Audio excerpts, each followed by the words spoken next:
Welcome back to the show. It's Morning Spring right here on Western Spring Television. And then it's time to move into the conversation for the day. And before we went on that break, while we were doing, just before the current newspaper review, we had a lot of review, on some of the things that, took place or happened, some of the major events in the past week. And we talked about the FCT polls. We talked about the conduct around it. We talked about the outcome of the FCT polls. We also talked about the rise, the spate of, rape, false rape allegations, and all of those things right here. And on Monday we talked about that, and we had Lola Way, talking about that, the leading advocate in that regard. We also talked about the Sally Tibet consulting firm and the controversy around it with the Osun State government, some of the updates around that, and some other things. And leading up to now, the current thing right here, the Electoral Amendment Act 2026, and the fact that some opposition, parties and figures are rejecting, that amendment and calling for more amendments, better amendments, in the act. And the federal government is also pushing back and asking or saying that the ADC and the other opposition parties are, just pushing for a necessary outrage in the polity. The former IGP of police, Kayode Egbetokun, also stepped down. He resigned as the IGP, and we now have a Tunji Diesel as the, IGP of police at this time. Several issues. And this morning we have with us via Zoom, Comrade Lanre Fadahunsi, was here to help us make sense of some of this conversation, to, give us 2 cents, as it occurs to him on this, particular issue. Good morning, Comrade. Thank you for joining us this morning. Good morning. Happy to be with you this morning. All right, let's begin with the FCT polls and the outcome. That's the polls that we had shortly after the amendments in the Electoral Act, talking about real-time transmission and the proviso that is there, for us to have manual collation of our results as well. But we had the FCT polls, the area council elections that brought in about five APC chairmen and 1 PDP chairman in the FCT. We had some videos. We saw the video of a man talking about the fact that he was disenfranchised because of the restriction in movement around that election. We also had people still talking about vote trading, and how this person is talking about the fact that she expected that there would be vote, trading at the, at the venue. Let's talk about that and how you see the conduct of that, the preparedness of INEC, the stance of the FCT minister who, oversaw the whole election, process in Abuja. Let's talk about your reactions to that. Thank you very much. A quick one. I think our elections in Nigeria, we need to actually look at it deeply. Deeply in the sense that the FCT showed us certain things.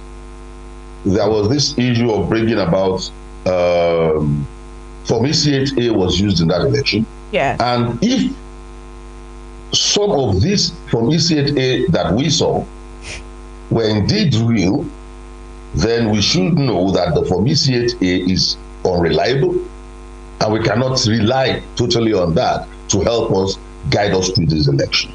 We have had elections in nations of the world where millions, in hundreds, partook of it, like in India, you have 408 million plus voters. So we should look at who and how they were able to transmit.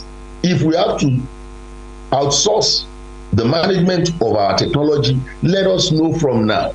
We are moving elections closer. I personally believe, as a Nigerian, that elections are made for men, not men for elections. We can go and prepare well.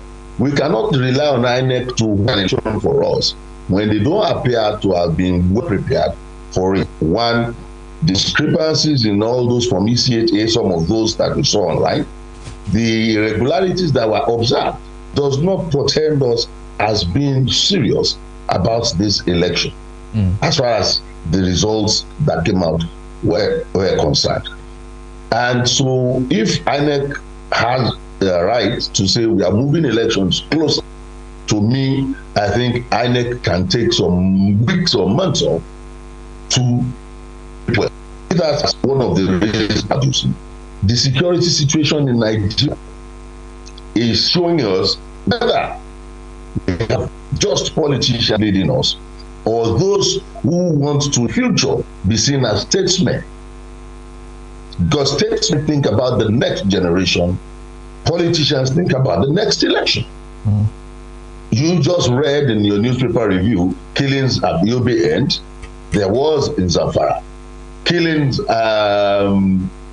or what? Again, an attack on the church, or people have blocked expressway. And all of this are telling you that the primary function of government, the security of lives and property, has been failed. The people have not been sacked. So if for security reasons, we move election for 6 months, the laws are made for men, not for the law. We can move it for 6 months and say, INEC, go and prepare yourself well. We want to secure our nation, security emergency, and take care of the security architecture as it is, because it is not delivering service to Nigerians as it should. So that is my position. All right, I'd like to ask you, just for clarity, would you have expected that INEC moves it, forward and not backward, so that, they prepared well? Is that what you're saying? That they should move it like 6 months ahead. We are Nigerians. We own the nation. Our life is at risk, and we're talking about election. It's just incongruent. It's not adding up. Killing in Yobe, you are looking away. Killing in Zamfara, you are looking away. Killing at Owo, you are looking away. Killing in Kwara, you are looking away. You are just stated on the next election. That's the people. That is not how to rule a people. Those are causing all these things. If they call for war, they already have an army ready. Those ones are pockets of show them a little, show them a little. If they call for war, the armies come out and attack. They attack Oyo Park, they attack, I think, Niger Park. The White Park. So they already have an army waiting for instruction to attack people. So why must we now say election is not compulsory? It's well rigged over the years in Nigeria. So we won't be surprised if elections are rigged. What we're saying, move it away. We don't even need elections now. We want the nation's security sorted out. Sorted out once and for all. All right. We are at war and we are pretending. Why? All right, comrade, we're still going to come. The nation is at war and we are pretending. All right, comrade, we're still going to talk more about the security aspect. However, still staying with the issue of the Electoral Act amendment. Nigerians are divided regarding the real-time transmission. I would like to hear your own side to this, your own opinion to this. We've had guests in this studio. Some are saying that this is the reality of Nigeria, that the centered amended law of the having to have a backup of manual transmission is the actual reality of Nigeria. And we've had another guest who said it's still possible to transmit results in real time. And some of the argument is that the issue of technical glitch, network glitches. However, one of the guests said that it can still be uploaded on IREF, and whenever it signals our network, it transmits the result. What is your own opinion to the transmission of results virtually without using the EC8A? The EC8A, just like I said right now, the EC8A is foible. It falls to human action that is negative, like we saw happen at the Abuja results sheet thing.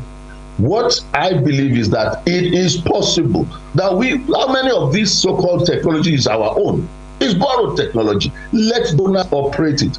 Don't forget, in 2023, when the elections had so-called glitches, so-called, because up till 12 midnight, the thing was working perfectly, and the results were showing that the winner of that election probably will just be seen outrightly at the next thing, human action. It was human action, not an error, not a glitch like that.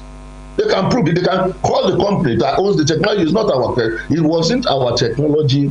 We outsourced the owners of that website. Let them come and tell Nigerians how it happened. We had a Mahmoud Yakubu, a professor, that went to Chatham House to say that they will upload 99.9%.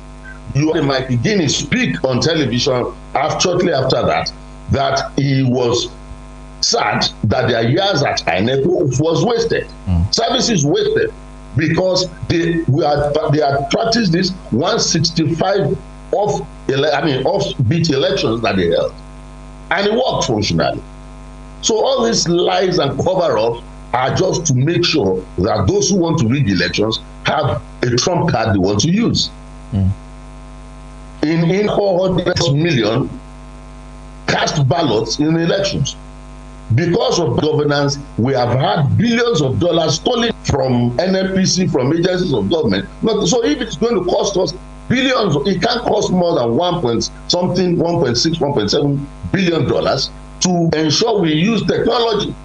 Much more of that money has been stolen in Nigeria, and we did not die. I'm saying that because India has a budget of about $17 per voter to be able to transmit technologically, electronically. America, the same range of $16 to $22 per voter. Let us do that. What's the population of our voters? If we have about 97 million, INEC will be able to budget that. But the reality is, out of 97 million voters, only about 30 million would vote, would even go to the polls. So it makes even our costing lower and the so-called number of registered voters. We want to always make it look like we are making our system susceptible to the activities of the negative people who want to take power by force and dubious means. And that should not be a national agenda. A national agenda is to make you do things that will make the world see that you have not been cheated out of the system. You are rigged out of the system when the system produces things and some laws that makes it possible for wrong people to take power and the right people to be out of power. The last election in 2023, please don't forget that the last election in 2023, some external observers in their reports said Nigeria's electoral scene was a crime scene. How do we as Nigerians feel when you see that happen to your nation and you know you can do better?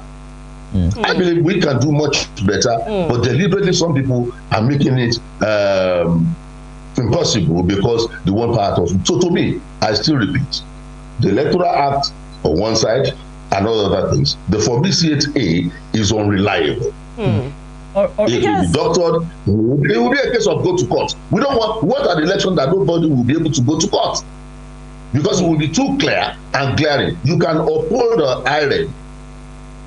Everybody will see that you have uploaded on IRED, everybody that signed and the people who voted.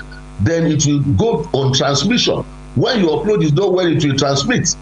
But the moment you have uploaded it on IRED, it will get to the transmission and it will get there differently. When I get to my network, it enters mine, it adds up. It gets to yours, it enters yours and adds up. But that thing will add up electronically.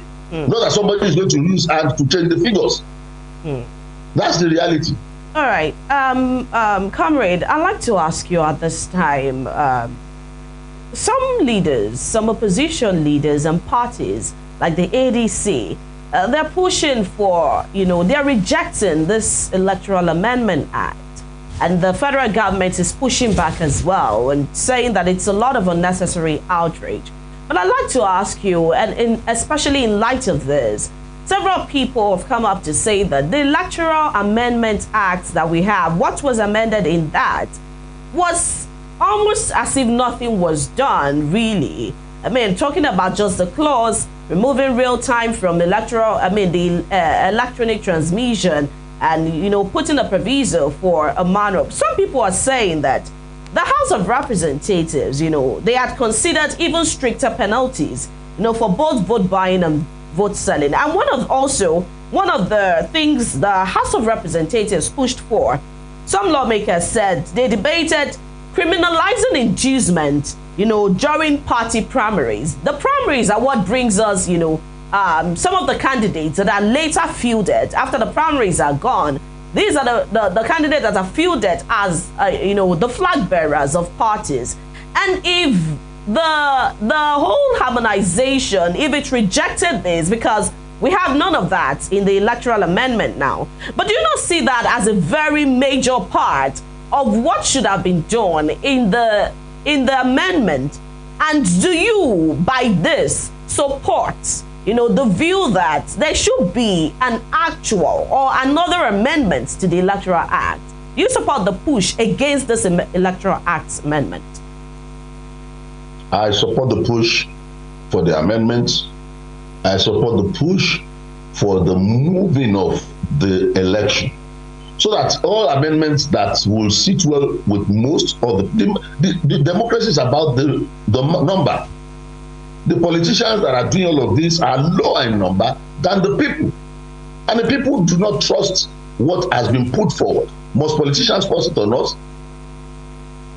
But the truth of the matter is this: we cannot, civil societies, activists and all, and I'm one of them, we cannot in clear conscience say we do not want military coup and we will watch a civilian coup on us. I think we can sue the army for allowing a civilian coup on Nigerians. They are supposed to get us. We told them we do not want a military coup. Why must we watch a civilian coup happen to us? People are tear gas for protesting under a democracy. That's high, and that's something for anarchy. It's telling people are saying they're more important than the population of Nigeria.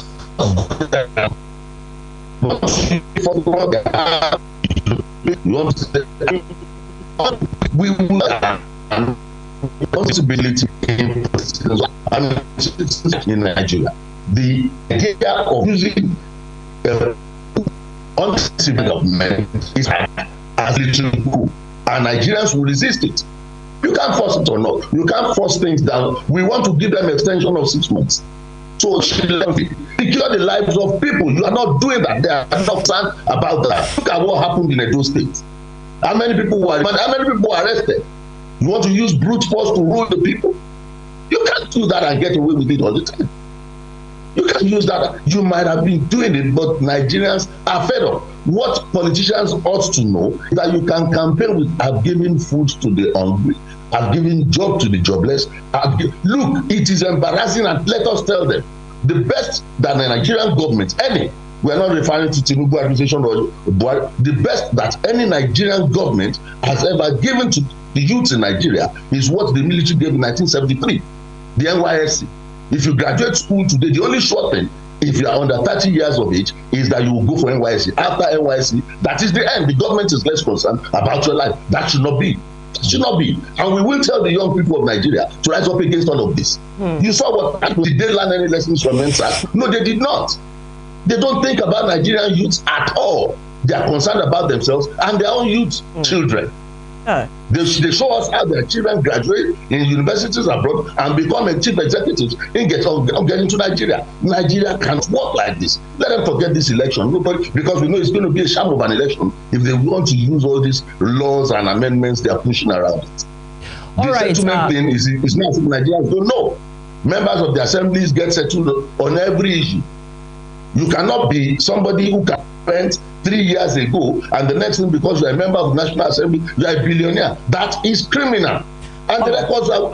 All right, comrade. We still have other areas to look into this morning. However, still talking about this election, the timetable for the election, the general elections, as well as the governorship elections, have been rescheduled and amended. What will be your own expectations if this push, as you're clamoring for, to be taken forward, is not accented to? Can we use the area council elections in Abuja as a kind of a litmus paper to what to expect in 2027, or we should give INEC another benefit of the doubt in the Osun and Ekiti governorship elections coming up this year?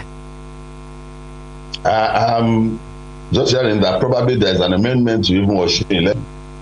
I've not found it because I just said in filters. There was no amendment to the Osun State elections. I'm talking about the election in Osun still coming up this year. Should we give INEC a benefit of the doubt that they might have a change, or the FCT area council elections, it's like a litmus paper to what to expect in 2027?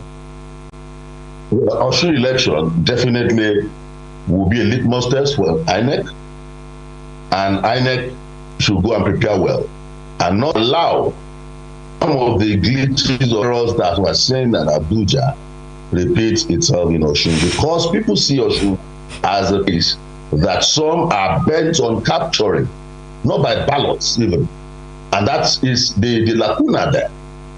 I am from Osun, and when I hear the case of somebody wants to capture, it annoys me. Well, maybe those who were using the language in the past do not know what it means. You do not capture a friend, you do not capture a citizen, you capture slaves. So when you're coming for an election and you're not saying I should be convinced to vote for you, and you're saying we will capture, it's like telling me you want to come and take me by force. It will not happen. I'm just saying that I'm sure that the Osun election will be a litmus test for INEC, and INEC should be so well prepared for it. You must be popular with Osun people to win their votes. If you want to by elongating poverty, fine, God help you. But the citizens will know and be told. If they bring money to buy you, any political party at that, if they bring money to buy you, collect it as part of your patrimony, but do not vote for whoever gives you money at all, as a rule. If they give you money, collect and rule that person or party out of those you can consider for your vote. But it's your money. You have the right to it. And so as they are de-educating Nigerians, they are making poverty a weapon to use against Nigerians. The Nigerians will be given proper induction on how to reject such people. All right. Capture. All right, comrade. Because you've touched, while we were talking about the elections, you touched on insecurity as well, and how it's one of the major reasons why, you know, there should be a push for the further moving, you know, of the elections, you know, forward. But then let's talk about the recent, appointment of Tunji Diso as the IGP, following the resignation of the former IGP of, police, the immediate former IGP, Kayode Egbetokun. This is a Tunji Diso now. Was born in, April of 1966. In about 2 months, he would be 60 years.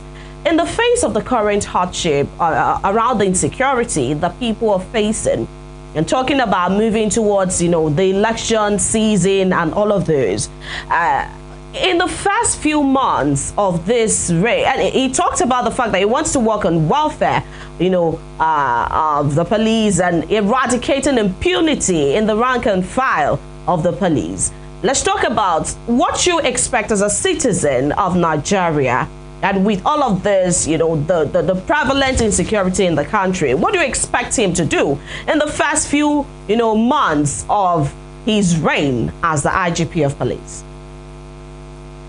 As the IGP, what I can confidently assume now is that the kind of extension that was granted Egbetokun will be extended to this even before he starts work.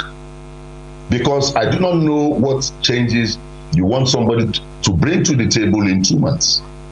In 2 months, he couldn't have gotten to know his commissioners and the AIGs enough. Talk less of knowing the security architecture and how to solve the problem as Inspector General of Police. He was somewhere before. He couldn't have been everywhere. It was the Inspector General of Police that's supposed to have gotten information about everywhere. But he must have been taking care of a corner before. Now he has to look at everywhere as Inspector General of Police, and he cannot do that in 2 months. That's the reality. I don't know that the National Assembly presidency might be thinking another 4 years so that he will be able to broker and see the elections through. However, we have failed in understanding certain things. As far as the security architecture of Nigeria is concerned, one, all over the world, there are rules guiding these positions. Years of tenure for service. So if the retirement age is 60, in most places, the career is you are 35 years or 60 years of age, whichever comes first. The moment you become 60, if your 35 years has not, you have to step aside. And when you join a career progression profession, you have a belief: if I do not do wrong, if I do not commit crime, if I do not get corruption as part of my baggage, I'm supposed to aspire to the peak of my career. If I'm in academia, I aspire to be a professor, maybe someday a vice chancellor. If I'm in the military, I want to become a general or chief of staff or the rest. So that, but the moment you change the laws, you waive the rules, I mean, you allow wrong people to rule the waves. If IGP must go at 60, the next in line's career must move up. You now start looking at some extraneous political shenanigans. He's not from our side, he's not this, and then somebody of 54 years that has about 6 years still in service had to leave because a very token was to be IGP. These are wrong things. The system, the laws are not there to defend it. If you saw Ishowore calling the former IGP illegal IGP all too, it's because there are statutes and laws about it. And we cannot just allow all of this to pass all the time. We saw the administration of Buhari put a colonel in customs for political reasons. Because there's nothing to adduce. A customs all over the world is a fifth career. Your rank is on your shoulder. To become Comptroller General of Customs, there is a PIP designed for it all over the world. If you Google, you see those rankings in the nations of the world, on the Navy, on the Air Force, in the Army, in the police. So when you now create your own and say a soldier should head customs, and they were telling him, okay, go and wear Comptroller General's uniform, he couldn't wear it throughout his period of. So we cannot continue to live like this and expect a genuine change. It's genuine, the kind of change they're bringing up. It's not genuine. You cannot use a wrong approach and expect a good result. That is not, it's a no-no for me. So to my mind, Tunji Disu coming for 2 months is an error, not of omission, of commission. It was deliberately done. So many people are going to go now because he's coming into the side. Well, shortly, yes, I mean, after IGP Egbetokun, there was a new reform to the Police Act, you know, that allows that, irrespective of age, the IGP can have his tenure extended or have what's it called, the full statutory 4 years as IGP. It allows for that. So let's not focus on the extension was fraudulent. That's what I'm telling you. If there is a statute, is a law across the world, why create? Was it voted for?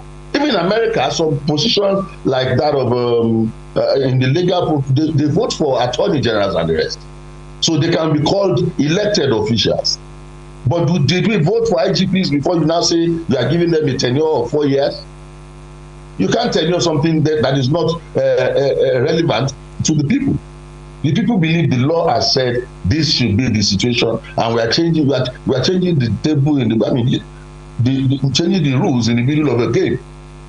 But the way people do things and say we've gotten away with it will make others go and sit back and rejig and come up with other things to look at such situations. We are not working well. We are not working well, and that's why I said that you cannot criticize like we have criticized military coups in Nigeria, and then watch civilian coups take place, and we look away.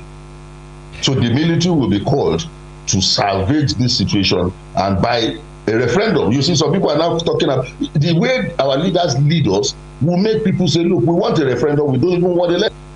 We want Nigerians to choose. Do we prefer military to civilian? Because you can't continue this. People are being killed on a daily. Are we waiting for the time? We have heard the Bauchi governor say they will call for outright war if they continue attacks on them. Did you not hear that? You are media people. And the actions of El Rufai is tending towards that too. So people are doing that. The food media they probably want to use in pocket. How will now happen if they call them as a ammunition? there's police and allow Amokari 47. Those people are all around. By who? Do you think somebody, even people enter a God help 1,000 people? God help people. Do we now toy with the constitutions all because we want political power? All it's right. the army that will fight the war. All right, we need to understand this. All right, comrade, at this point, we'll still continue this conversation. However, we'll go on this break. When we return, it's still Morning Spring on Western Spring Television. Stay with us.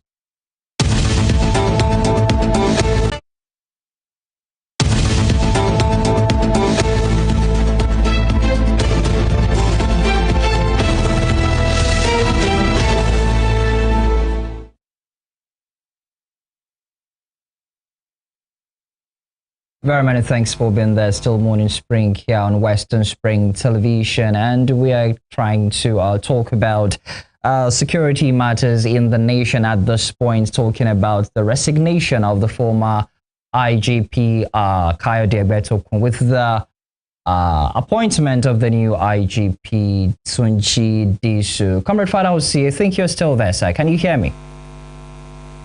Very much here with you. Thank you very much. So now talking about the appointment of Disu at this time happened to be, you know, a Yoruba man just left the IGP position with the appointment of another Yoruba man. What do you see to that in the Yorubalization, in quote, appointment of Tunji Disu as the new IGP?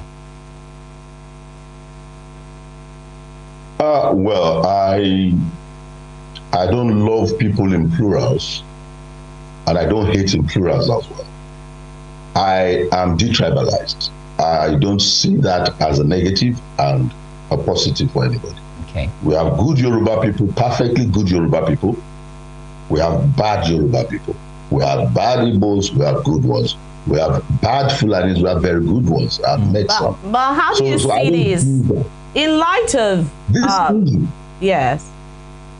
If you ask me, I'll tell you what Lanre Fadahunsi said, that people are confusing issues when they criticize the Tinubu administration. Lanre Fadahunsi made it emphatically clear that His Excellency President Bola Ahmed Tinubu is using Lagos boys, not Yoruba like that.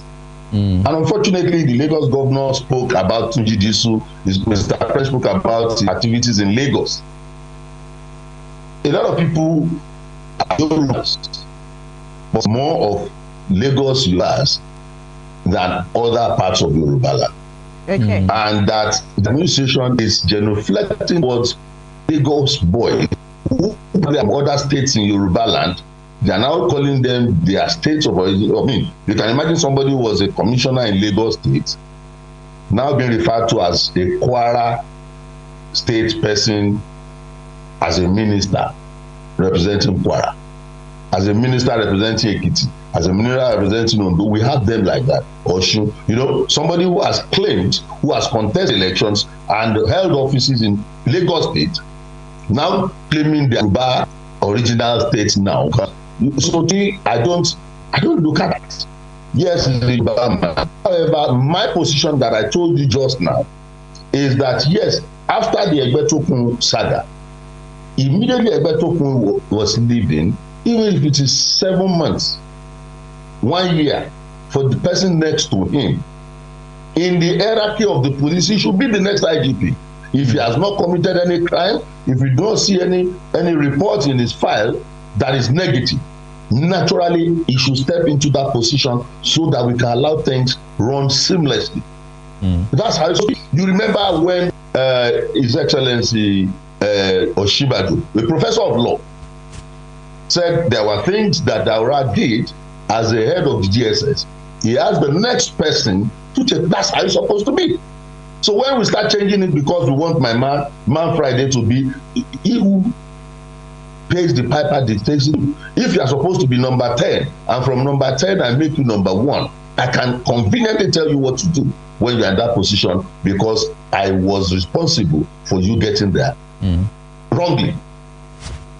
But if the person that is next is there and there's a petition against, oh, you stole money here, yeah, this is to answer, move next time till we get the next credible one in line. So you will know you have done due process, and so were weeded was because of their past records that did not make it sit well for them to be in that position. But these shenanigans of recreating, we are not bringing, we saw it happen during the Buhari administration. The person that superintended Kano elections as commissioner of police became IGP within a period of like 6 months to 1 year. So all his elders had to go, even with years of service, because they needed him in that position. But at all costs, do you think that person will be able to do anything before the transmission situation in, I think, Kano as well? We have to understand, if we are doing things wrongly, we cannot expect the correct or right result. No.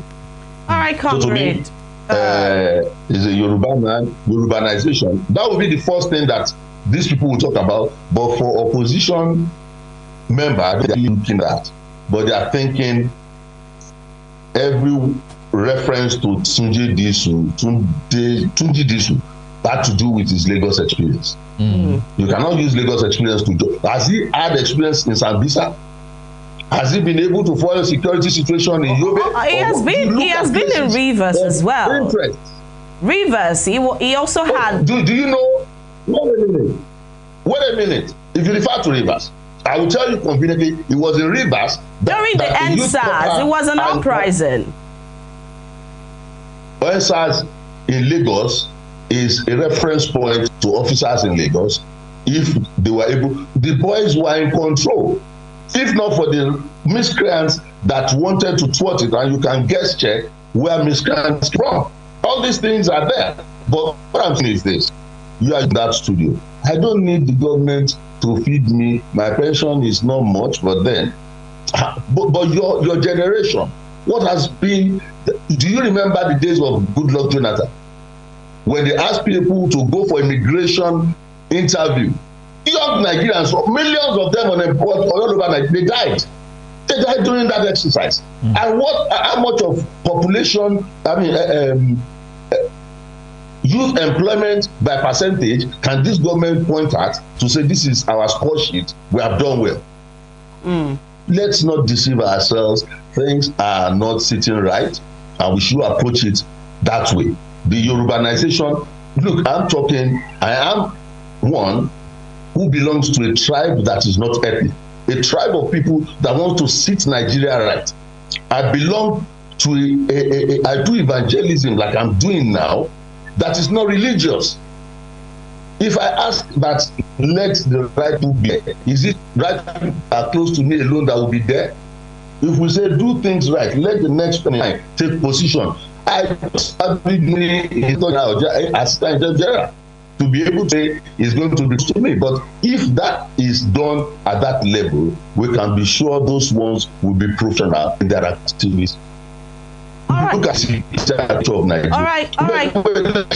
So we don't have the new leadership as NSA. New Ribadu retired as probably a commissioner of police, and a commissioner of police is now appointed to give us to general in the army. Sitting things right. Yeah, just looking at the political activities of it. Some people were fingered as being close hand in gloves with Boko Haram, and they are part of the security architecture of Nigeria. Are we serious at all? People keep complaining, oh, remove this person, he has hands in this thing, and the next thing we see him at table all the time. Some things are wrong. Some people know the details of it, and we don't want to do body counts of dead people to know their involvement or write it in their memoirs when thousands have died on account of those things they saw and did not talk about. All right, Comrade. Earlier in the week, the Group Chief Executive Officer of the NNPCL was at the Dangote refinery, And that sparked lots of controversy in the polity, and people called for his resignation, and some people called for his sack, whichever one will come first. I'd like to ask you, I mean, this same GCO of the NNPCL had earlier called for, the selling of one of the refineries. At this time, people have said he has not really made a show, of a routine check or an inspection of these refineries. Nothing much is being done from his end, and the refineries over years now have been gulping a lot of lots of taxpayers' monies in maintenance and servicing the salaries of this, members of staff who are still present there at the refineries. And now he has been to Dangote refinery, giving praises, to the head of the Dangote refinery now. I'd like to ask you, first off, the visit and the fact that this person, with his stance as a public office holder, how do you see it? Do you also support the call for his resignation or sack? And then, was his visit to the Dangote refinery and the things he said, are they really wrong? Or what's your take really about it? I believe you're talking about Ojulari. Yes, Bayo Ojulari. Good, because I wanted us to be clear about it. You recall the time there were discussions about his person gallivanting the world with some other people just catching fun and all, that the workers said, let's have him removed. Now, we were thinking bad guys, I don't want to move Ojulari. But even the presidency was to excuse himself of this. You don't know. Somebody went to Honolulu, Hawaii, and when he just got office with some people, and then suddenly going to Dangote. I don't expect anything more than that. He has said, look, it's like a dead carcass. He made some statements that goes to show that if you think a place is redeemable and you got an appointment to go there, why not factually just make your bullet point situation of how to unbundle and move away from? But since he realized at some political level, prefer deceit, just go and eat your own. We don't want that place to work, so don't make it work. So he went to Dangote. He wouldn't have been ordinary, because he would have told Nigerians the benefits of his visit to that place. He has not gone there to tell Dangote, please drop your price. We will give you oil at a cheaper rate. Let me tell you, some nations, some oil-rich nations, factor a percentage. It's not as if God said, I will give you 3 million barrels per day. No. So if Nigeria has 3 million barrels per day, Dangote will give you 400,000 barrels every day to help Nigeria refine. We will not collect money from you for it, but that one will come to Nigerian market and remove the cost so that Nigerians can buy cheap. And the rest, we do business with you and whoever wants to buy our oil. This happens in some nations of the world. They have what they call domestic consumption that is not factored whether in dollar or naira, but from the percentage of what they receive on a day, they take that aside for domestic consumption. So they are not going to sell to refineries. They will tell refineries, refine, the nation will pay you for refining and will distribute to our fuel stations where Nigerians can buy at cheaper rates. All right, but the focus of leadership and the kind of leadership, I don't think they are ready for that. Let's look at the aspect of... Ojulari is just in business doing what he was probably instructed, go and visit Dangote and let's know you are, because the takeaway from that visit would have been to the benefit of Nigerians. We want to give you oil, a percentage, and you refine for us and give back to NNPC stations. NNPC doesn't even belong to Nigeria anymore. Anyway, so I'm managing it now. So all these things goes to tell you, you cannot expect results when you are going the same route of previous people.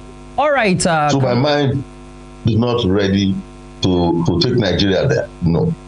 All right, talking about the submission you just made now, let's look at it on the aspect of priority. With the visit of the GCEO of NNPCL, does that mean, in your own view, that is not prioritizing the public refineries of Warri, Port Harcourt, and Kaduna? You know, there was a guest we had here in the studio in the course of the week where he was saying that since he got into office, he has never visited any of the 3 refineries, and he went ahead straight to the Dangote refinery. Does that show that there's no priority for the public-owned refinery, as the government-owned refinery of Warri, Port Harcourt, and Kaduna? Is that the point there? Well, the oil and gas industry in Nigeria, and I'm not apologetic about it, is a crime scene. I'm not sorry to say this.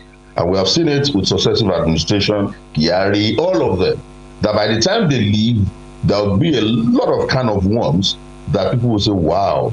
Recall Dangote snitching on one of them that he pays this much fees, he pays that much fees, because he gets paid by some people in oil and gas. Look at the case of Diziani now. Look at the case of Aluko here and there. So that is a crime scene we must not walk away from. This is syndicated visit. This is syndicated visit, and I believe the setup of this world, the civil defense organization, civil societies will come up with what happened and why. Because if it were to be for the benefit of Nigerians, the things he will be saying will indicate it. Like I rightly pointed out, put me in the shoes of this man, I will tell Dangote, we recall that Mr. President told Dangote when he spoke about Malta, Dangote snitches a lot. He told us about Malta, that some people are having refineries in Malta, rather than helping NNPC rise up. And the next thing we realized was Nigeria was now promising, okay, we will give you oil and we will give you in Naira, dancing to the tunes of Dangote. Now the NNPC, they went there, and he did not make a position to say we want the price of PMS to go down. So as Nigeria, we will factor this percentage for you to refine for us, and Nigeria will pay you for that one. Then you can now sell your market thereafter. If you have NNPC stations selling at 300-400 naira per liter, and there are others selling at 700, if you want to go and buy from 700 because you don't want to be number 10 on the queue, fine, you have the money. But the day you want to buy maybe large quantity, you will recall that it's wiser to go to an NNPC station and queue to buy it at 400 instead of 800. So to me, there are things you do that are social welfare issues that you're supposed to take up wherever you go on behalf of the people. But the moment you cannot do that, then it goes to show that you are still at table doing it as usual. Dangote at the MD, it's all scripted. It's scripted. And we cannot continue like this as a nation. If you want to look at, because of the same Butunari that they told us was flying the globe is now the end of oil and gas industry. I am telling you, other nations of the world think of their citizens. It was reported in Libya that Gaddafi gives citizens a portion of theirs in their account as revenue from oil. Some will say it's a myth. So to me, it's like we are not there yet. As a nation, we not like spend in the right way to function. And the day that happens, we will see how Nigeria will grow. And that is coming soon, I believe, because we can't continue like this. Imagine you can't be the children of a butcher and you'll be eating only bones all the time. That is rich, you are very rich, but the way those are managed is what is. But weaponization of poverty must stop. Nigerians are supposed to also enjoy the benefits of these things. All right, Comrade, let's move now to the Osun payroll audit disputes. There has been lots of controversy in the past, in recent months, about this, controversy. Well, the dispute is between Sally Tibot Consulting Firm and the Osun State government, talking about the audit that was contracted to this firm, the audit firm, to carry out in the payroll, of the Osun State government in light of the past administration and the recent administration. A lot of talking points about that. We've had the CEO of that firm, Sadat Otto, who has been on some media, on a media tour, talking about the reports, our findings, the thousands of workers who have been designated ghost workers, The state government also, through their representatives, have been to our station severally, talking about their own sides, to this. I'd like to ask you what your take is, if you're familiar with that, and the fact that the new development now is Sadat Otu of Sally Tibot Consulting from saying that that audit that was carried out was not of the Oyetola administration. She was contracted to do that in January of 2023, and the Adeleke administration, the inception of that was in November of 2022. Now, how does that play out? Do you really think that Sadat Otu is telling the truth about, which part of the administration this audit falls? I mean, let's just have your take on that, the controversy around it, and the stand of the Osun State government, and how you see if the Osun State government has been transparent enough, probably this narrative would have been contained.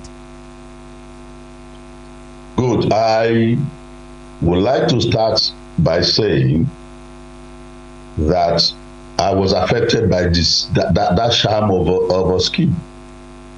I'm talking to you, and from the report of the Tibot stuff, they said I was dead. You are not talking. I'm talking to you about myself, my Lanre Fadahunsi. Send as my a pensioner. Name. Yeah. Send my name to the bureau, and look at it this way. The report now got to the bureau after I've been collecting my pension for months, and the bureau removed my name from their payroll. And the permanent secretary happens to be a friend. So I went to his office. I said, what happened? You people stopped my pension. He said, they sent your name, a very blunt man. He said, they sent your name that you are dead. And that from their office, it was my initials. They know me as Lanre Fadahunsi. They didn't know me as Ayola. They sent Fadahunsi Ayola as a late person, and they had to remove the name. So when I got there, I said, okay, you have a problem today. He said, what's this problem? That you must give me half of that pension from yourself. He did. When I collect, I will refund your money. I did refund this money because systemic workers were not even going to work at that time. So you can imagine what and where that was coming from. It was supposed to have been posted by cashiers or something that, look, they told us to remove this name. But some people behind, probably knowing Lanre Fadahunsi, decided to send the name to the bureau, and the bureau removed. We can't continue. That's what I've been saying since. How did the company get that job? That is where the Adeleke administration should understand that if you allow things to run as it should, then we won't be having this kind of problem. When it happened to a permanent secretary friend of mine, that the lady in question was telling him, because he had gray hair, we were age mates. I know him, we were secondary school classmates. He was a permanent secretary. And this woman told him frontally, you look older than your age. Is that not stupid enough? When he came to my office and told me, see what I saw today, I went and I Googled the name of that company. It was an irrelevant company to be given that type of an assignment. I told him I'll go public about it. No, they will know it was because. How do we continue? Let the woman tell us places she had that type of job in Nigeria before that assignment. Because she was close. We knew the husband probably had a link to Dr. Adeleke. The Adeleke administration should shelve everything nepotism now. Because we have seen where it has led us as a state people, and it's embarrassing. They wanted to assist this woman, blackmailing them. She's blackmailing them. I'll tell her, she was rude to people here. Very rude, that even workers wanted to lynch her. And as I get back to those people, I have an agreement with your state, so I will call most of you ghosts and then come ask for money. You are calling living people dead, and you wanted to just allow you to walk away with that. She was rude and insulting to people.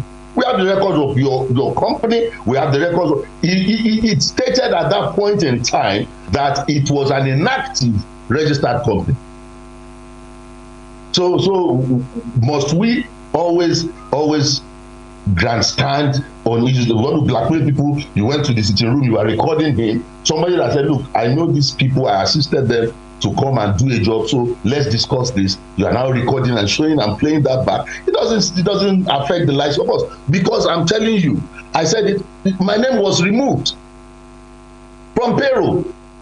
And my friend said, how can we say a person we listen to on different stations every day is non-existent? But they sent the initials as and they had to remove my name. Can you imagine now the number of people whose names were removed, the number of people who are retirees and discovered they were not getting the best from Nigeria and had to relocate abroad? And because of that, because you got a job that you are not even qualified to do, you now remove people's name at will and you're not asking to be paid. I can get that woman one-on-one. I know she has not done a good job. She doesn't have the record to even get that job in the first place. All right, so Comrade. Comrade, to get jobs should be careful. Comrade, this is more like a fresh revelation to this conversation here. However, I would just like you to react to this. In her own aspect, that was what part of the interviews we watched. She said that mentioned that there was a question asked regarding the Vice Chancellor of Osun State University declared as a ghost worker, and which he came forward to say he is not a ghost worker. In her response, she said that he didn't submit himself for accreditation, and a person who is not available for accreditation cannot be cleared as an active worker. What do you have to say to that? For example, you've made mention of yourself as part of a person affected, and a lot of persons have been affected in that area. Can that excuse be acceptable or attainable, or what is your reaction to that people declared as ghost workers or ghost pensioners who are not available for the auditing? Pensioners, let me start with pensioners. Okay. I just told you, assuming you were my son and you live in Canada and realize the Nigerian system has no plan for me as a retiree, I've not gotten my pension, I have not even been like the contributory pension people. I have a friend that has not been paid since 2020. He has not collected anything, left work collecting over 200,000 monthly, and immediately retired. From the following month, he was zero. Will your children not take that person out? And you're now saying that person is not presenting him or herself for that. Those people, you have to create time. You cannot just move somebody from Canada, from UK. If you have technology, you can talk to them, you can interact with. But this person looks down on people.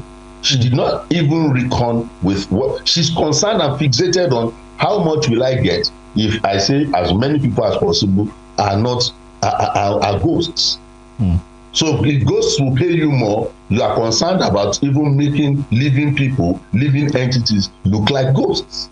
And when those people, before you plan your travel plans from even Kaduna, from Kano, before London, UK to Nigeria, she had left, and you presented yourself to the state government, they said, I'm not alive. Oh yeah, bring form, let me feel I'm alive. This is me, DNA and all, check it. So you expect the Osun state government to now say, I'm not alive when I went to the PS office myself. A PS that happens to be my friend, that I've known over the years.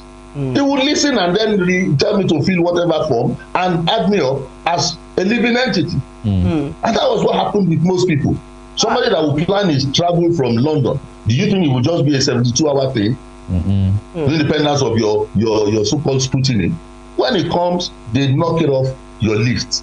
This person has shown up, is not there. Somebody who is supposed to have been given a certificate, bond for contributory pension for 4 years, and you expect him to sit and die at home? All right, comrades. Another place so that he can survive till he gets paid. It's not his fault that the money didn't get there. It was mismanagement by a particular administration that led people into that kind of a situation.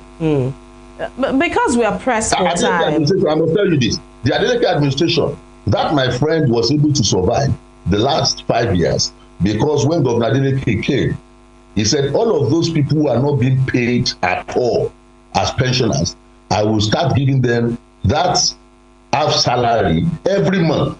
So I now asked my friend, how far about you? He said, we have collected it all because we are getting it every month by government that did not hold them. Thank God after 5 years, he was able to get whatever he was supposed to get, which was, of course, bought in a car some years ago. He cannot even buy tires to his old car. All right. And then, you can imagine the view of what he does to that life. All right. And somebody is now sitting somewhere and referring to such people as ghosts. All right, in just 3 minutes, because we are really out of time now. In just 3 minutes, I'd like to ask you, the Osun State government overly has said that this is a politically motivated situation. I'd like to ask you what your take is in that regard. And also, this audit was based on a percentage of the number of ghost workers, you know, that will be found in this, you know, the payroll audit scheme and all of that. I'd like to ask you if you feel that this development has sprung from that regard, or from the regard that this has been politically motivated. And the new payments mechanism, or mechanism system that was designed by this same Salitibot Consulting was at 79 million naira. That has now been abandoned by the Osun State government. What's your take on this in just 2 minutes, please, Comrade? I'm happy for one thing, because I led a team of pensioners of the local government to criticize the administration of Ogbeni Rao Aregbesola. At that time, Barrister Kola Alimi was the commissioner for local government.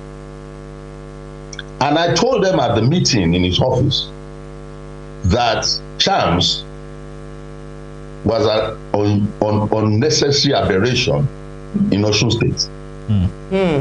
Chams was using workers of the local government. A lot of them were chartered accountants at that time, to get information and then getting paid. I mean, civil servants are doing their job and they are paying you that you are getting that information. I said that's a wrong one. And the same thing, the Salitibot let tell us the number of staff she has in every local government to do that job. They were the civil servant people in the finance department that were getting the information and records for her, majorly. So to me, you want to pay someone, be careful. Let them have the pedigree of service. Let them show you where they have done that kind of job before. That's not about to say, let the woman tell us the number of states or companies that are high-rise companies and all that she has done that type of job for in Nigeria or wherever in the world. Then I will accept and say probably she's, because from the records of the Public Affairs Commission in Nigeria, it was not recorded she has done that. By the return. Well, we've had Barrister Kola Alimi, we've had the spokesperson to the Osun State government, Malam Olawale Rashida, even yesterday, sitting right where I was sitting, where he said that she has a record in Kogi and she also has a record having worked with the Osun State government, you know, on something around that. Well, we asked that. Which one came first? You don't get what I'm saying? When and which one came first? And he said, that's the question. He said the Kogi State one was not the most recent, because I made sure I asked him that. He said that was not the most recent. You know, when he was speaking yesterday. Was the Kogi before Osun? It was, according to him. Well, as at the time the verification exercise was going on here, if she did at Kogi, then the CAC should have had the records of it. All right, thank you so much, Comrade. We're totally out of time. Thank you for joining us on the show this morning. It was really an insightful conversation we had. Thank you very much. All right, dear viewer, that's the size of the program for today and the ultimate for the week. It's been quite a week, an interesting week. All right, so we hope to make a comeback on Monday, and we want you to have a good weekend and be on the good side of the law. My name is Temitope. Bye-bye. Yes, don't forget, be on the good side of the law, just as Tokwe has said. It's Friday. Do enjoy your weekend. My name is Olufemi Alabi. God bless you and God bless Nigeria. Bye for now.